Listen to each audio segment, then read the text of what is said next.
Fierul de călcat e setat la maxim și funcția de abur dezactivată. Să ne pregătim. Desfacem folia de susținere din spatele imprimeului și o punem deoparte.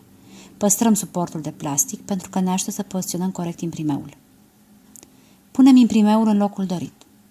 Suportul de plastic are un adeziv subțire care permite retragerea și repoziționarea în caz că ne răzgândim. După ce am stabilit poziția, punem folia protectoare deasupra și începem să presăm cu fierul de călcat aproximativ 15 secunde.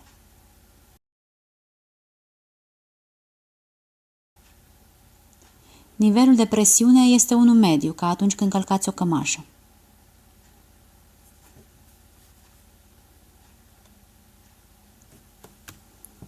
Încă puțin, să ne asigurăm că au trecut 15 secunde.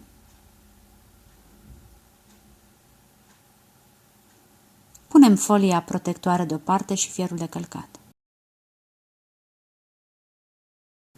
Și așteptăm câteva secunde până când simțim că suportul de plastic nu mai frige.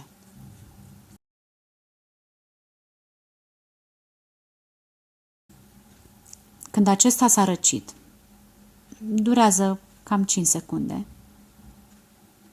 ne alegem un colț al suportului de plastic din care începem să deslipim ușor.